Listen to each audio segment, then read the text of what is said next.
মৰমৰ ছাত্ৰ-ছাত্ৰীসকল, আজি তোমালোকৰ লগত আলোচনা কৰিম আমাৰ অসমীয়া পাঠ্যপুথিত সন্নিৱিষ্ট ভক্ত প্ৰহ্লাদ নামৰ পাঠটি।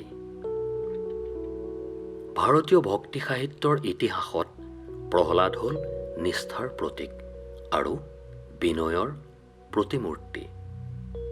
চিৰন্তন সত্যৰ মূল্যবোধত সৰ্বদা বিশ্বাসী প্ৰহ্লাদে দেউতাকৰ শাৰীৰিক আৰু মানসিক সকলো নিৰ্যাতন মূৰ পাতি লৈছিল। পিতৃৰ কঠোৰ নিৰ্দেশ যুক্তিৰে খণ্ডন কৰি পৰম পুৰুষ ভগৱন্তৰ শ্ৰৱণ কীৰ্তন কৰিছিল। ভগৱানৰ অটল বিশ্বাসী প্ৰহ্লাদে দেউতাকৰ অন্যায় আদেশ নম্ৰভাৱে প্ৰত্যাখ্যান কৰিছিল। কাহিনীটোত আমি কেইটামান মুখ্য চৰিত্ৰ আৰু কেইটামান গৌণ চৰিত্ৰ দেখা পাওঁ। চৰিত্ৰকেইটা হৈছে মুখ্য চৰিত্ৰ হৰি, ত্ৰিজগতৰ ত্ৰাণকৰ্তা, ভক্তবৃন্দৰ উপাস্য দেৱতা; হিৰণ্যকশিপু, দৈত্যৰাজ হৰিৰ চিৰবৈৰী; প্ৰহ্লাদ, হিৰণ্যকশিপুৰ পুত্ৰ, ভগৱন্তৰ একান্ত ভক্ত;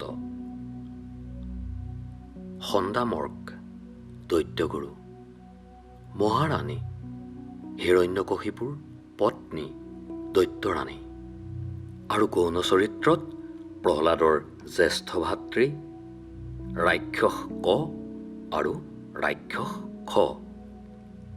5টা দৃশ্যৰে নাটিকাখনিৰ কাহিনীভাগ বৰ্ণিত হৈছে।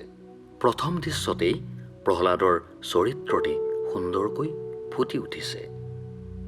ৰাজমহলৰ সন্মুখৰ উদ্যানত খেলি থকা ৰাজহংস আৰু পদুম ফুলৰ নৈসৰ্গিক শোভা চাই আপোন পাহৰা হৈছে প্ৰহ্লাদ, য'ত নেকি জ্যেষ্ঠ ভাতৃৰ উপস্থিতিও অনুভৱ কৰা নাই প্ৰহ্লাদে।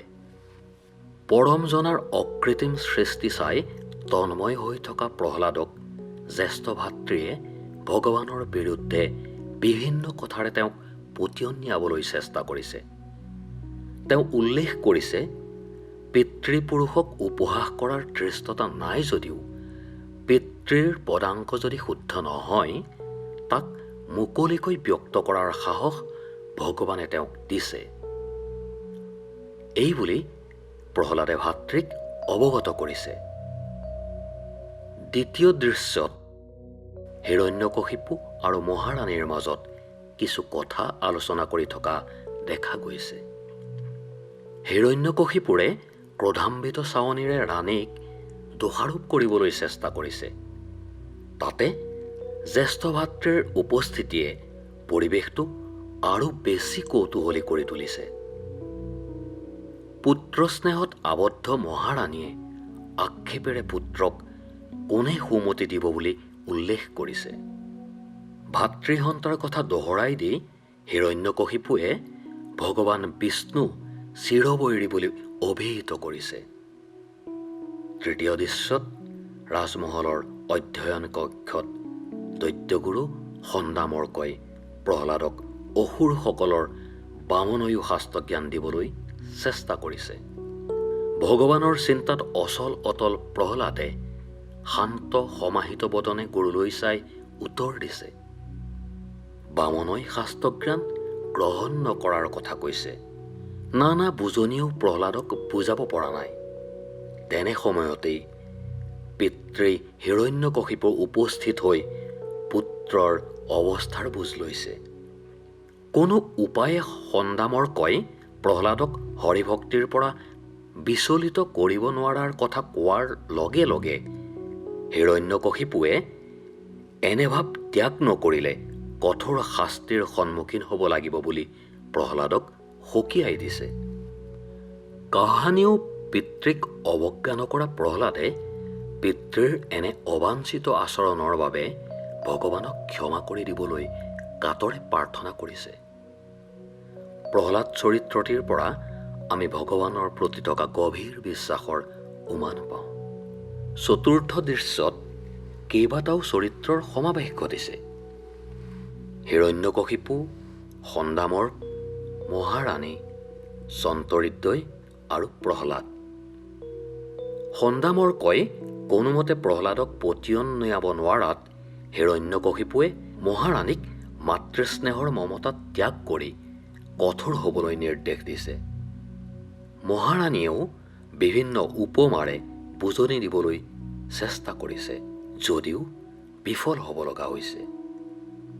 ক্ৰোধাগ্নিত হৈ হিৰণ্যকশিপুৱে চন্তৰীক মতাই শাস্তি দিবলৈ উদ্যত হৈছে নিজ পুত্ৰ প্ৰহ্লাদক। ইয়াত প্ৰহ্লাদেও শাস্তিৰ সন্মুখীন হ'বলৈ প্ৰস্তুত থকাৰ কথা সাহসেৰে উল্লেখ কৰিছে। পঞ্চম দৃশ্যত অস্তমিত সূৰ্যৰ শেষ ৰশ্মিয়ে অভ্যাগতৰ আদৰণি চৰা আলোকিত কৰিছে। এটা কোঠাৰ এচুকত প্ৰহ্লাদক উদ্বেগবিহীনভাৱে বহি থকা পৰিলক্ষিত হৈছে। বাৰে বাৰে মৃত্যুৰ গৰাহৰ পৰা বাচি অহা প্ৰহ্লাদে হৰিৰ মহাত্মৰ কথাকে প্ৰতিপন্ন কৰিছে।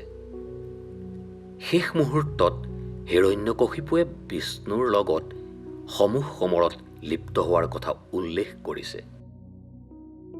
এনে বাক্যবান শুনি প্ৰহ্লাদে তেনে নকৰিবলৈ পিতৃক অনুৰোধ কৰাৰ স্বত্তেও তেওঁ ভগৱান ক'ত আছে বুলি প্ৰশ্ন কৰিছে। তেওঁৰ ভগৱান সকলোতেই বিৰাজমান। এতিয়াও তেওঁ স্ফটিক স্তম্ভৰ মাজতে আছে আৰু দিব্য দৃষ্টিৰে চালেই তেওঁক দেখা পাব বুলি কোৱাৰ লগে লগে প্ৰচণ্ড শক্তিৰে স্ফটিক স্তম্ভটোক কোব মাৰি তেওঁৰ শক্তি প্ৰতিপন্ন কৰিব বিচাৰিছে।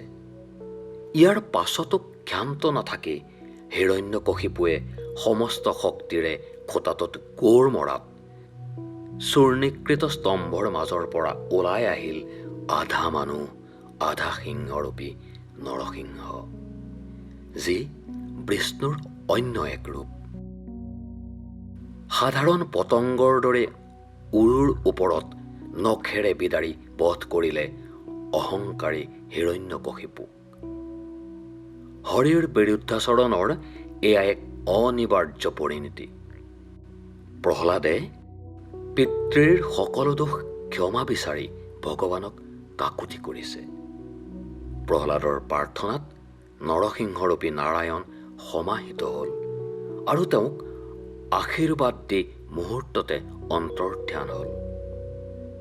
নৰসিংহৰূপী বিষ্ণুৱে দিন আৰু ৰাতিৰ সন্ধিক্ষণত নখেৰে বিদাৰি হিৰণ্যকশিপুক বধ কৰা কাৰ্যই বিষ্ণুৰ মাহাত্ম্য প্ৰকাশ কৰিলে। মৰমৰ ছাত্ৰ ছাত্ৰীসকল, তোমালোকে পাঠটো পঢ়ি বুজি তোমালোকৰ ভাষাৰে কাহিনীটো পুনৰ লিখিবলৈ চেষ্টা কৰিবাচোন। আজিলৈ আমাৰ পাঠ ইমানতে সামৰণি মাৰিছোঁ। তোমালোকলৈ ধন্যবাদ।